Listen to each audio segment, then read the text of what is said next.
Assalamualaikum warahmatullahi wabarakatuh. Innal hamdalillah. Perkenalkan, saya Juli Andri, mahasiswa pasca sarjana UIN Mahmud Yunus Batu Sangkar, jurusan Manajemen Pendidikan Islam. Saya akan menjelaskan tentang konsep perencanaan dalam manajemen pendidikan Islam. Perencanaan adalah suatu proses sistematis untuk mencapai tujuan bersama dengan menggunakan strategi yang berlandaskan kepada akhlak mulia.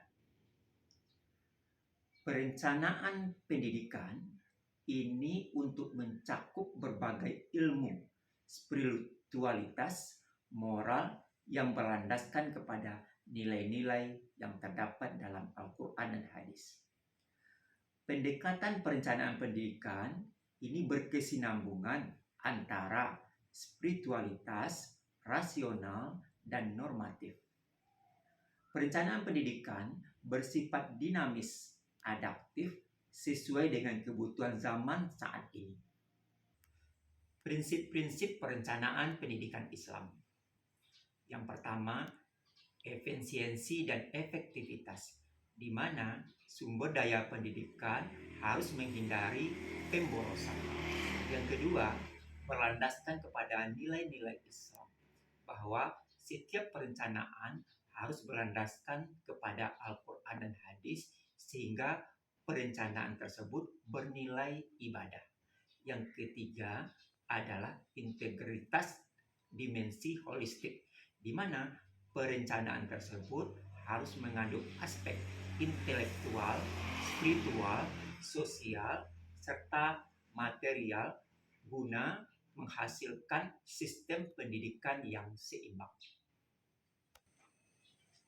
Langkah-langkah perencanaan dalam konteks pendidikan Islam.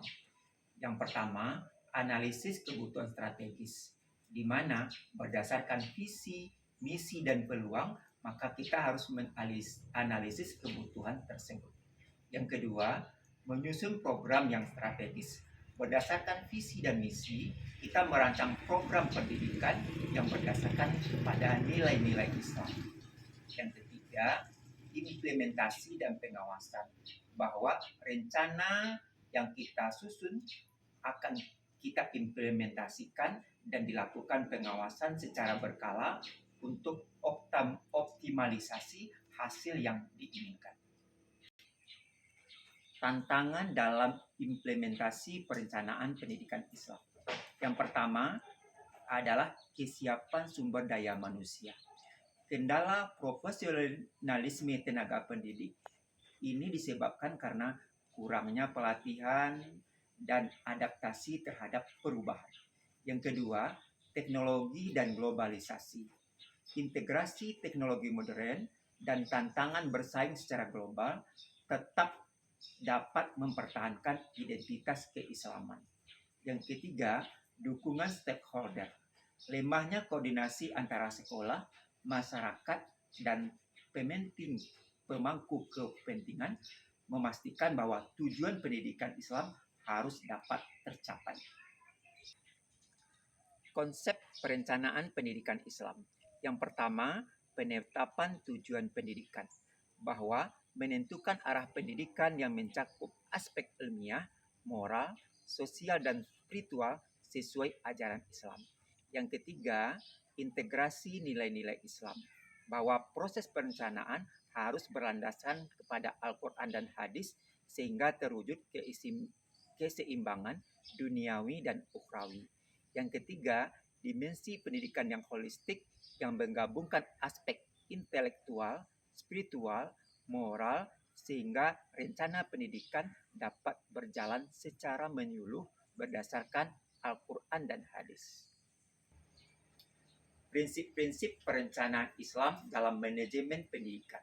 Yang pertama, berlandaskan kepada Al-Quran dan Hadis. Setiap perencanaan harus berlandaskan kepada merefleksikan keteraturan, kehati-hatian yang tujuannya untuk visioner berdasarkan kepada Al-Quran dan Hadis.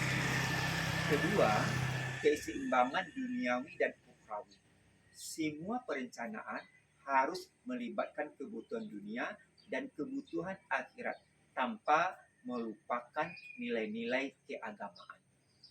Yang ketiga, prinsip modern yang adaptif, di mana memanfaatkan pendekatan ilmiah untuk mengajak efektivitas serta efisiensi sumber daya pendidikan. Yang keempat, pendekatan yang holistik dan menyeluruh dari semua aspek, baik dari aspek spiritual, moral, intelektual, emosional, sosial, guna menciptakan generasi yang unggul. Keenam, pengelolaan yang fleksibilitas. Perencanaan harus mampu beradaptasi dengan pengembangan teknologi dan budaya tanpa melupakan identitas keislaman. Hal ini sesuai dengan firman Allah dalam Al-Quran surat Al-Hasyr ayat 18 yang berbunyi, Ya ayyuhallazina amanu taqullah wal tansur nafsum ma qaddamat lighad wattaqullah innallaha khabirum bima ta'malun.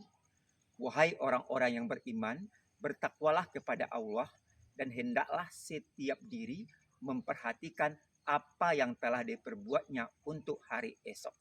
Ini membelajarkan kepada kita bahwa perencanaan yang hati-hati, prosedural, dan visioner serta membentuk apa yang ingin kita capai untuk kemaslahatan di hari depan. Langkah-langkah perencanaan pendidikan Islam. Yang pertama, analisis kebutuhan dan lingkungan, di mana sesuai visi dan misi, kita harus menganalisis kekuatan, kelemahan, serta peluang yang dapat dioptimalkan. Yang kedua, penyusunan visi, misi, dan tujuan. Kita harus merumuskan arah yang sejalan dengan nilai-nilai Islam dan visi yang sesuai dengan Al-Quran dan hadis. Ketiga, mengembangkan program pendidikan. Kita harus menyusun kurikulum, strategi pembelajaran, metode yang relevan sesuai dengan kebutuhan zaman saat ini. Berikutnya, pengorganisasian sumber daya, bahwa membagi peran sumber daya manusia dan teknologi untuk memastikan kelancaran program pendidikan. Berikutnya, monitoring dan evaluasi perlu dilakukan agar penyusunan langkah bisa dilakukan secara berkelanjutan. Dapat disimpulkan bahwa perencanaan pendidikan Islam sebagai fondasi pendidikan yang holistik. Perencanaan pendidikan Islam didesain untuk tidak hanya mengejar keberhasilan akademik, tetapi juga membentuk individu yang beriman, berakhlak mulia, dan bermanfaat bagi masyarakat. Hal ini dilakukan dengan integrasi nilai spiritual, moral, dan ilmu pengetahuan. Demikian uraian tentang manajemen perencanaan pendidikan Islam. Assalamualaikum warahmatullahi wabarakatuh.